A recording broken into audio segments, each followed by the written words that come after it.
Psalm 147, and we celebrate my daughter Anna Rose Miriam Spitz this morning. Each morning we like to have an honoree, and I'm delighted that our honoree is Anna, coming to us from near Carnegie Hall, where she is in Manhattan. And Psalm 147 is part of the Hallelujah Psalms, the concluding 5 Psalms of the 150 that have a sense of celebration. Yesterday, with Psalm 146, that was the first of those Psalms that began and ended with Hallelujah. We had a word that Cantor Shula focused on as well, and that was the word me'oded, which is only found in all of the Bible in Psalm 146 and 147. The word me'oded in the original context is a verb that relates to God helping the humble, and yesterday helping the widow and the orphan. Robert Alter will say in the biblical context it means sustainer, and as Shula pointed out, it can also in modern Hebrew mean encourager. 2 qualities, physical, the other more spiritual, of support of those who are low. And that's to say, Psalm 146 and 147 with this unique word are a pair. But Psalm 146 focused on universal qualities of God as caregiver, as just. Psalm 147 shares in common with 146 participles, meaning verbs that are nouns. God as healer, binder, counter, sustainer here in Psalm 147. But here is a key difference. Psalm 147, unlike 145 and 146, focuses on Jerusalem and God's relationship not only to creation, but to a particular people and a particular place. That, of course, is a common theme throughout the Psalms, but it's a theme that Psalm 145 and 146, which don't refer, but in a closing suggestion of enemies, don't refer to the particularity of Israel. Here, the commentators will wonder what holds this psalm together. For what is distinctive about Psalm 147 is that its quality of order is disorder. There's a lot of free-flowing consciousness, it would seem at first impression. You'll see in a moment as I read it that it seems to go back and forth between the national and the universal, the individual, references to nature, references to law. And Adin Steinsaltz, the great translator of the Talmud and of so much of the Bible, he will say regarding this Psalm 147, it oscillates between the personal and general, national and cosmic, human problems and magnitude of the universe, akin to an orchestral piece in which a variety of instruments have been given solo parts. Benjamin Siegel in particular, as well as Mark Breitler in the Oxford Commentary, will point out that many of the phrases and the feel of this psalm seem to be channeling Isaiah, particularly the middle, what's called Deutero-Isaiah. Let me just say a word about that as I'm focusing before I read it on what is the flow, what is the theme that I would invite you to be listening to as I read the psalm. So Isaiah is a large book of prophecy that modern Bible scholars divide into three parts. At the beginning of Isaiah, he describes his calling as having occurred with the death during the time of King Uzziah, which would be 742 before the Common Era. And yet, there is a middle section of Isaiah, chapters 40 to 55, that are about the Babylonian exile, which doesn't occur until 586 before the Common Era. It's 150 years later. And last, chapters 56 to 66 seem to be a variety of writers writing about the needs in the land of Israel, as if it's post-exilic, post the exile of Babylonia. And the echoes here are particularly those that occur in what is called the second Isaiah, or the Deutero-Isaiah. It's the Isaiah preaching to the exiles of Babylonia, giving words of comfort and hope. So when we have in verse 2 the phrase here, Nidchei Yisrael, the dispersed of Israel, that phrase is Isaiah 56:8. Hu mekabetz Nidchei Yisrael, and God will ingather the dispersed of Israel. I will come back and read a little bit of Isaiah chapter 55, verses 8 to 12. And I will do so because my daughter Anna, our honoree, is a student of public policy. She is somebody who's dedicated the last several years to helping people in New York with the Human Rights Commission of the city get housing for people who are in need. And the trajectory of this psalm, I'm going to show my hand, is of remarkable poetry, of metaphors. But here's the trajectory. The trajectory is that those who are feeling cast out will return, and that ultimately it is through justice that peace will prevail rather than the muscle of animal or human. That ultimately it is justice that is identified with God's power and goodness that gives hope. And so with that, Psalm 147, we'll read it through, and you will see from my mailing yesterday, I've changed the title, in that here in verse 12, we have a personification of Jerusalem. Glorify Jerusalem, Adonai. You know, in the book of Lamentations, we have Jerusalem mourning. It is not only here that Jerusalem is given human emotion, but distinctly here in this psalm, the emotion attributed to Jerusalem is that of celebration, hope-making. Hallelujah! For it is good to sing praises to our God, for pleasant is befitting praise. Bonei Yerushalayim Adonai, builder of Jerusalem is Adonai, the dispersed of Israel. God will gather, the healer of the brokenhearted and binder of their wounds, counter of the number of the stars, for all of them names God will call.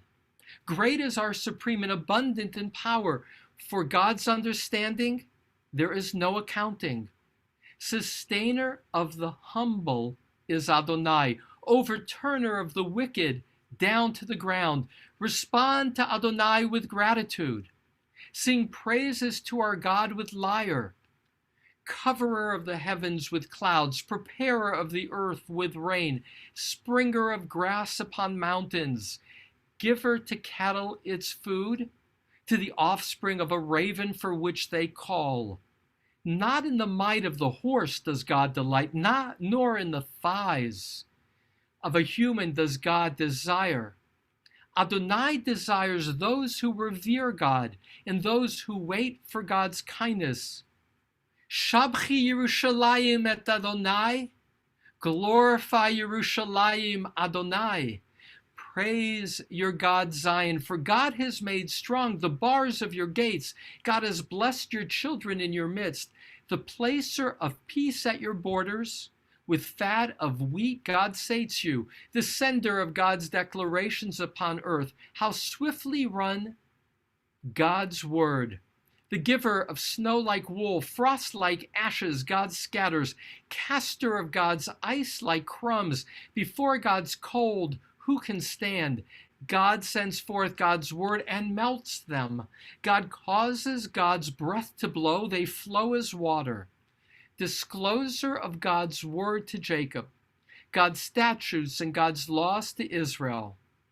God did not do so for any other nation, and God's laws, they have not known them. Hallelujah. Now again, there are these remarkable images.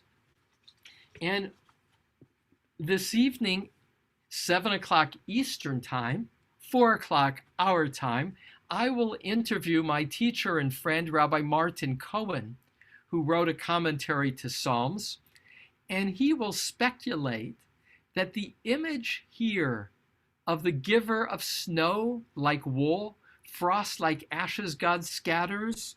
Let me read you Martin Cohen's little translation of this line. Who hurls chunks of ice to earth as though they were breadcrumbs. Who can withstand the cold God sends to earth? But it is also God who sends a word to melt all the ice, who sends a warm wind that makes the ice into flowing waters. He, Rabbi Cohen, will speculate, which is something distinctive to his commentary. He tries to imagine what's the immediate prompt of writing such a poem. And he will say, we don't know from the beginning of the psalm what prompted this. Perhaps it's a Levite in the midst of a snowstorm in Jerusalem. Anna Spitz's first snowstorm was in Jerusalem when she was but a preschooler on sabbatical. And playing in the snow with the kids was such a joy, and so cold because we were not prepared for it. And tonight in my conversation, this afternoon in my conversation with Rabbi Cohen, he will talk about his imagining of the poets of Psalms and how this psalm here reveals the prompt, which is a snowstorm. I'm not convinced, but I delight in his creativity. What I am convinced by is more that this is a psalm that deals with, that instead deals with Jerusalem. So here, let me read you from Isaiah chapter 55, beginning with verse 8. For my plans are not your plans, nor are my ways your ways, declares the Lord. That's the image here of God's ways being unaccountable, that God is mystery. But as the heavens are high above the earth, so are my ways high above your ways, and my plans above your plans. And now a little bit of an analogy to weather. For as the rain or snow drops from heaven and returns not there, but soaks the earth and makes it bring forth vegetation, yielding seed for sowing and bread for eating, so is the word that issues from my mouth.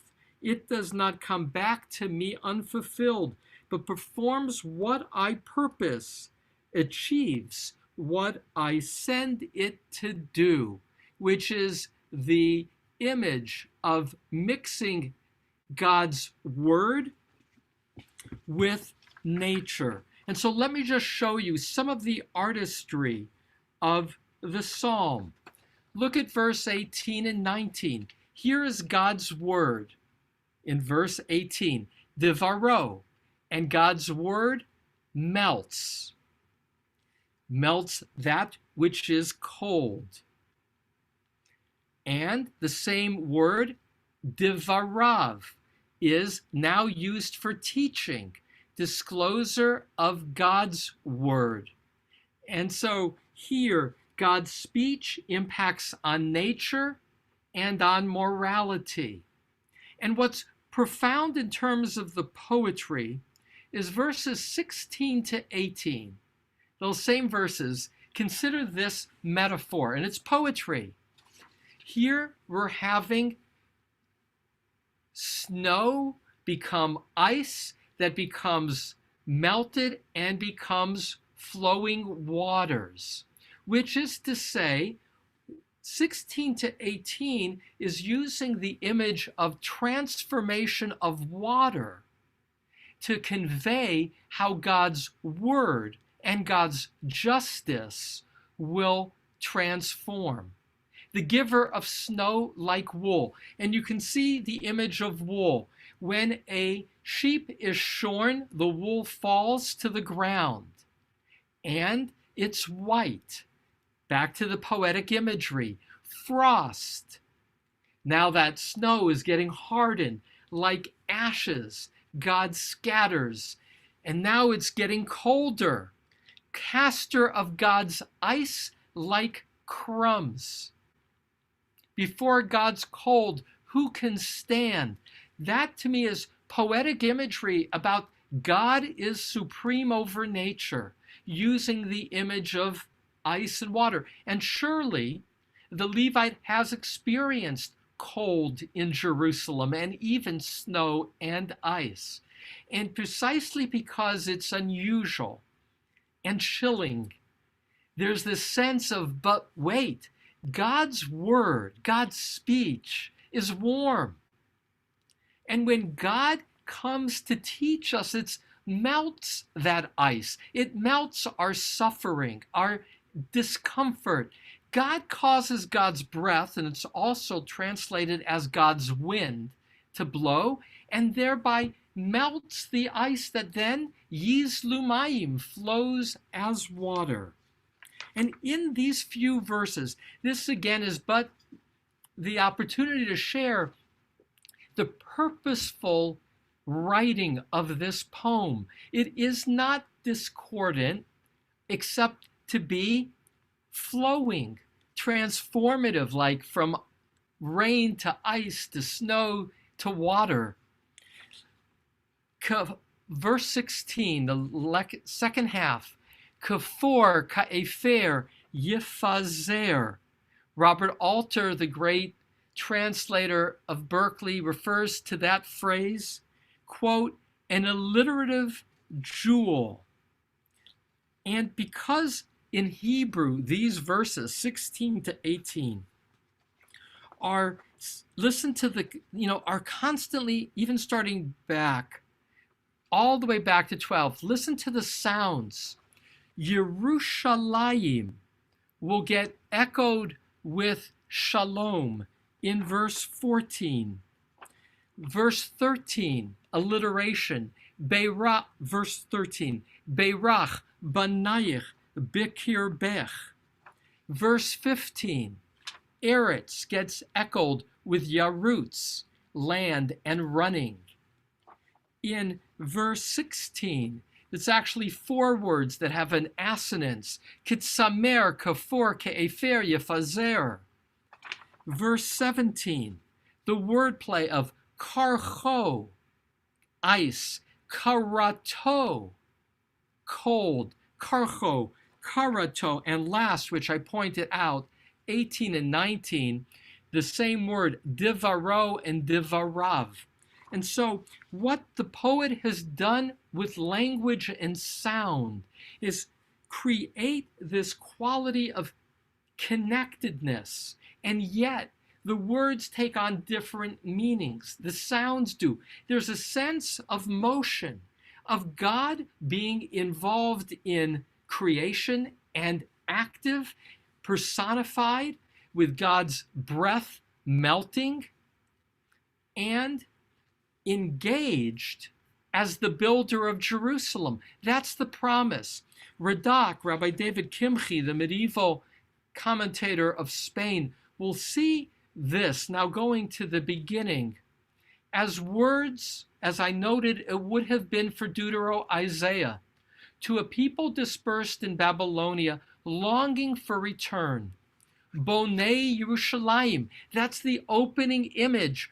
Who is the God that is worthy of our song of praise? It is Bonei Yerushalayim, the builder of Jerusalem. And here, builder of Jerusalem can also be translated as who builds Jerusalem in the present tense.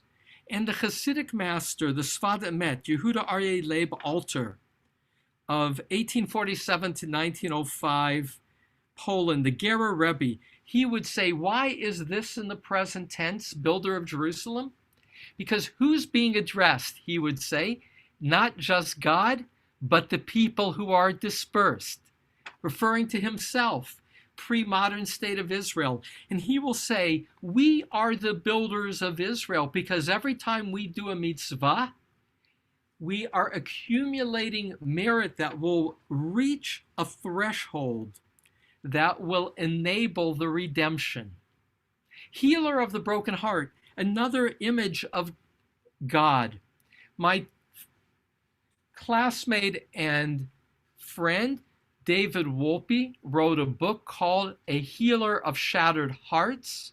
It's about his mother's stroke and other challenges of health, taken from this verse. And I'll add, Psalm 147 is read every morning traditionally as part of the preliminary psalms, and healer of the brokenhearted and binder of their wounds. Here's another Hasidic teaching in terms of a phrase. And here too, I have my daughter in mind who is a psychology major, Rabbi Simcha Bunim of Pishitze, who lived in Poland 1765 to 1827. He's the famous rabbi, you know, the image of two pieces of paper, one that says when he's feeling low, he pulls out one and it says the world was created for you. And when he's feeling high, the other piece of paper say, but from dust and ashes am I. So Simcha Bunim says, wait, there's a contradiction here. Why would God be healing the brokenhearted? After all, aren't we told in other Psalms how precious the brokenhearted are as brokenhearted to God? Psalm 34:19 says God is close to the brokenhearted. Or Psalm 51:19, a broken heart is an offering to God.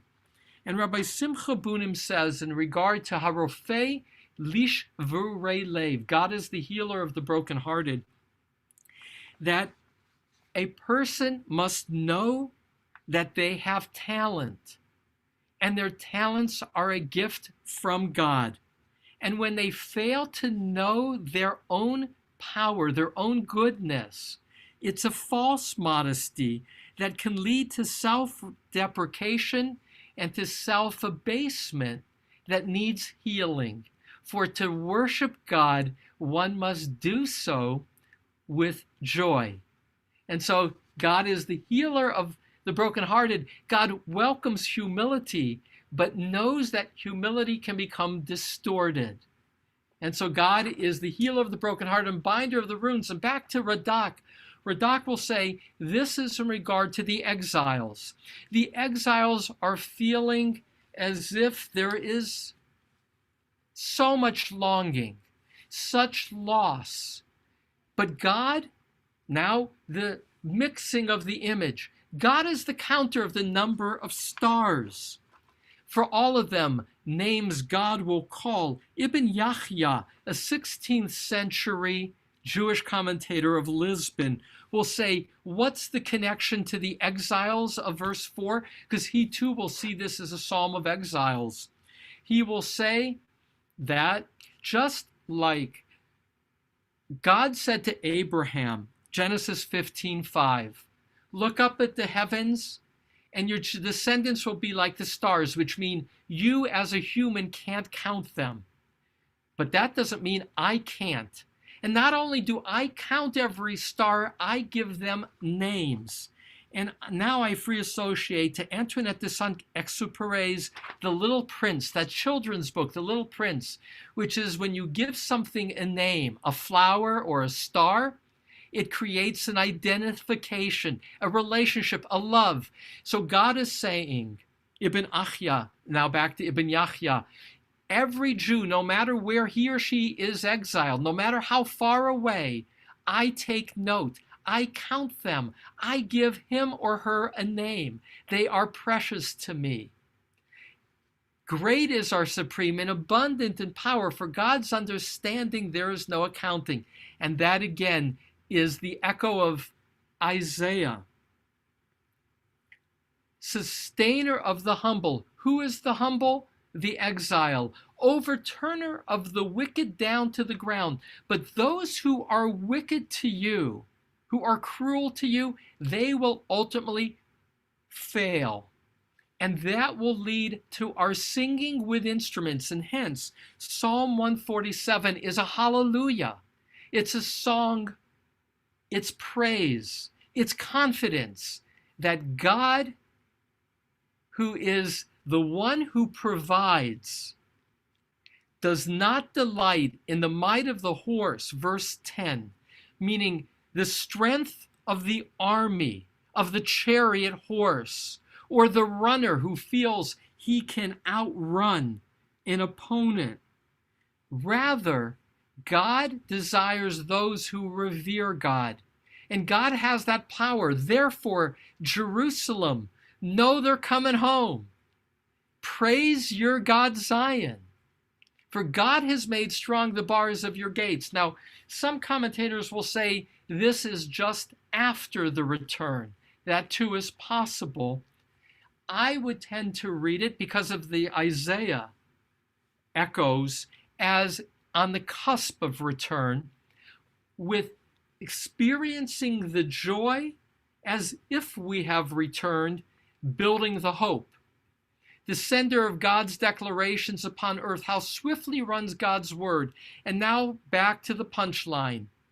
God's word, as we have seen repeated, and it was emphasized in Psalm 146, is the word of emet, the word of truth, the word of justice. That is what 145 and 146 say about why God is worthy of our praise. Because God is a God of justice, of right and wrong. And just like God created natural laws of how the snows become, when melted, water, so God too created laws that, when learned, lead us to justice and lead us to stability.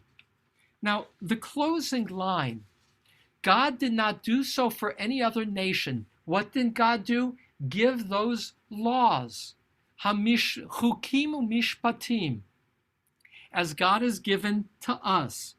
But as we know, for Isaiah, for Micah, for Zechariah, God will one day teach God's laws to all peoples, which will enable a world of harmony and a world of peace.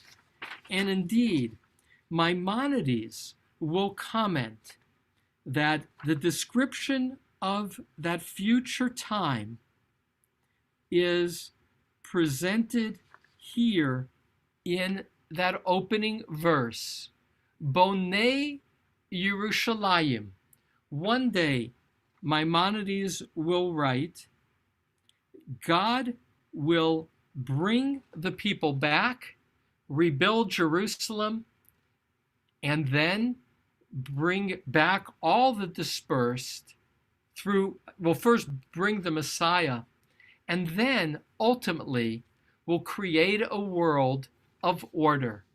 And so, glorify Jerusalem Adonai, the psalmist, a Levite, singing God's praise to enable the people, probably the exiles, on the cusp of return, to believe it will happen, that God is a God of power, God is a God of supreme capacity, who can both provide for the physical, who can heal the wounded spiritually, who seeks to be revered, who seeks to be loved, and last, who leads forward the hope toward a world of justice.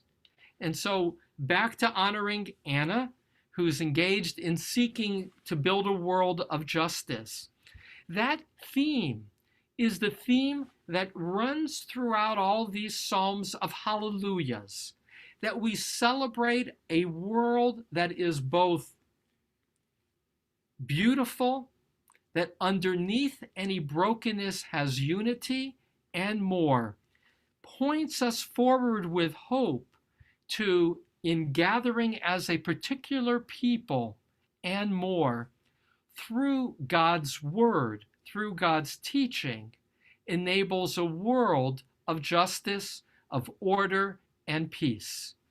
With that, Psalm 147, hallelujah, much that is celebrated. Some words of reaction to Psalm 147 or questions.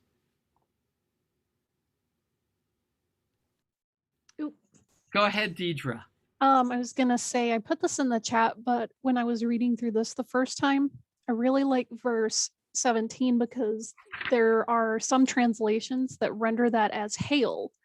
And I really like that image because hail is like little chunks or morsels of ice that he can throw.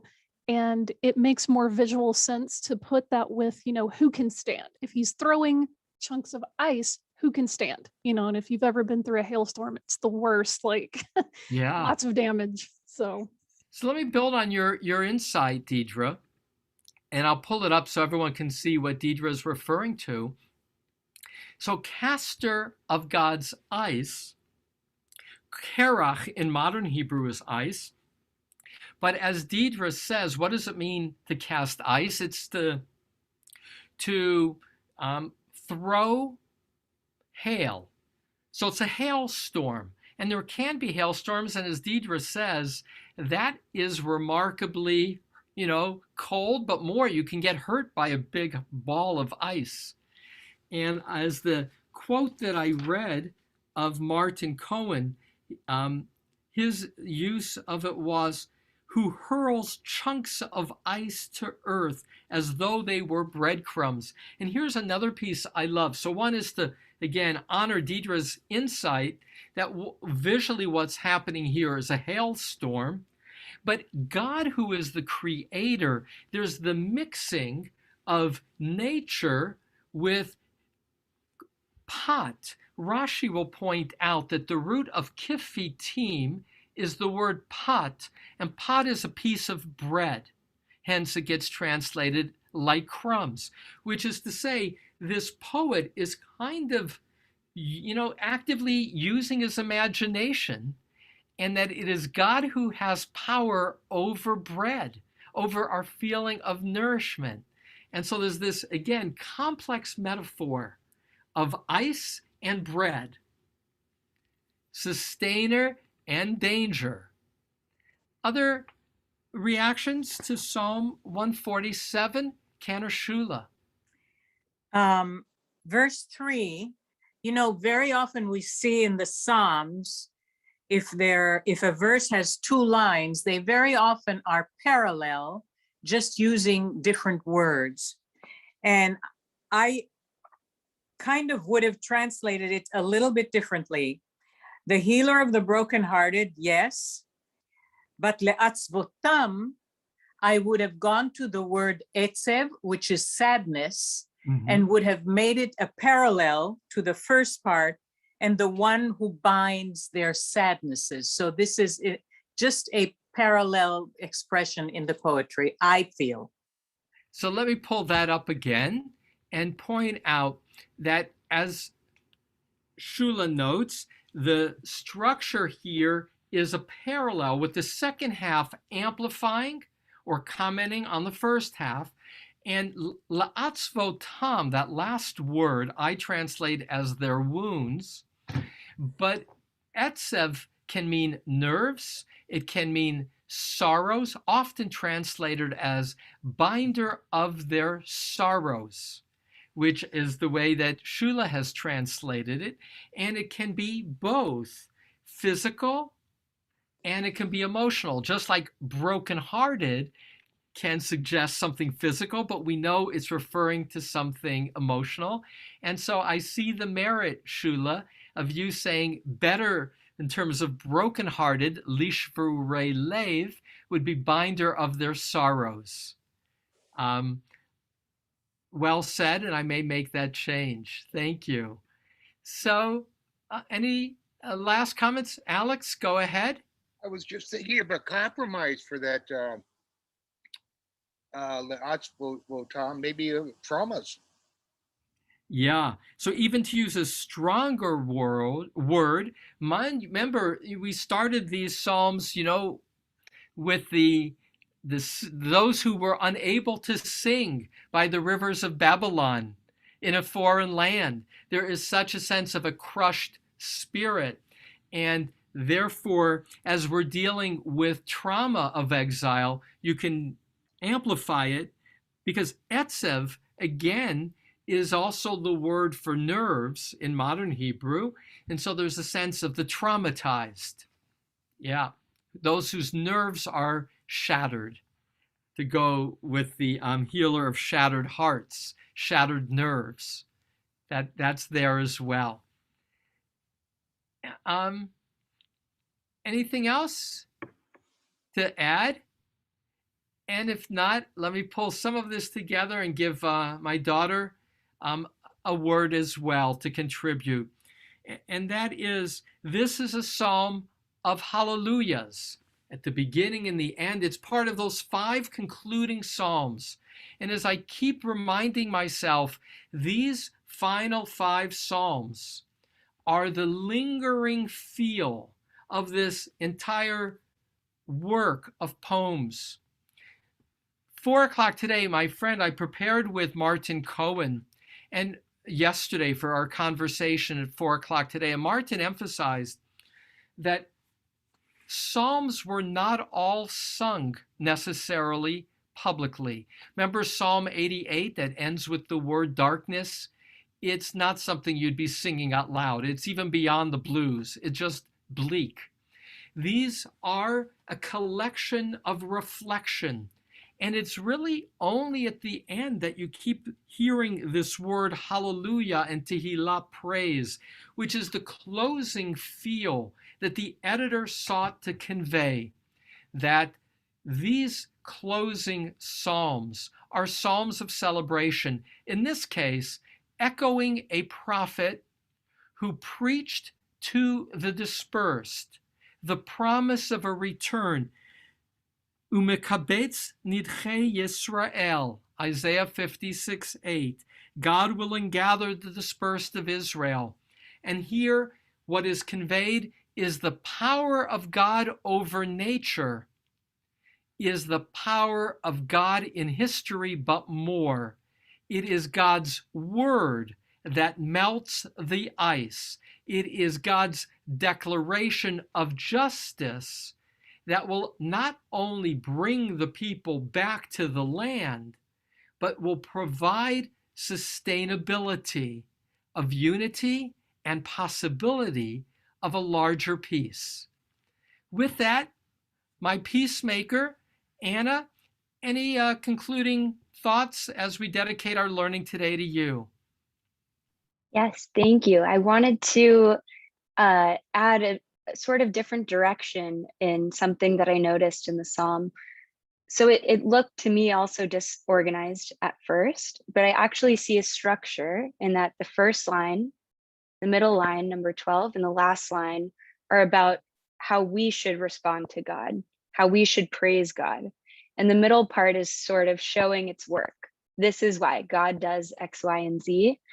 But the beginning, middle, and end are about our relationship with God. What's our responsibility and how we should react. And the poem reminds me of sort of like a gratitude journal. I know a lot of people that write down maybe in the morning something that they're grateful for to keep their mental health in check. And I think that this poem sort of does that in a different way.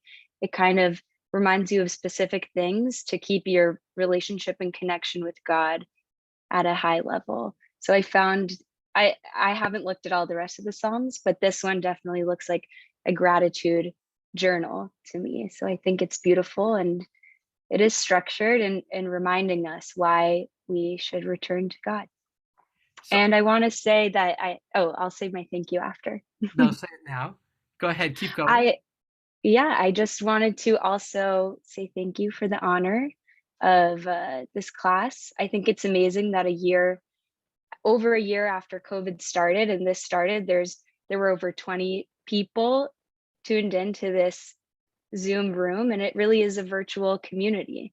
And not a lot of other organizations or groups of people have really kept up this kind of consistent virtual community. So this is really a special space that I feel honored to be a part of today. Thank you, my beloved daughter. So I want to build on Anna's insight in terms of a gratitude journal. And that is, I translated verse 2 as builder of Jerusalem as related to God.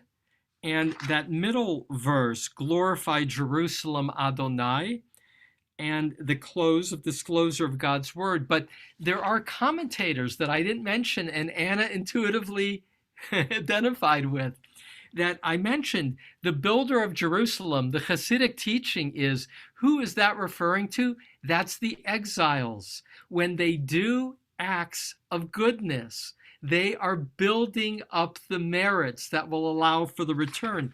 And likewise, when it says glorify Jerusalem, rather than it being the place, it's those who live in Jerusalem is another comment of the Jewish medieval commentators in that case, which is to say, as you intuitively sensed, Anna, that it is also, and it's poetry, which means multiple facets and ways of engaging the content, as the poet in the beginning, the middle, and the end, as you noted, saying what you do matters, and praising God will be what matters as you harvest hope and the possibility of following God's ways toward goodness. And so I thank you, Anna, for the insight you added. That is a treat, that this is a gratitude journal, and that it is that gratitude for this poet that creates what at first point looks like stream of consciousness, but is actually a kind of mixing of metaphors by saying my gratitude is so expansive to understand that God, back to the key word of the last two Psalms, is kol, is all. And because God is both creator and teacher, everything is intertwined.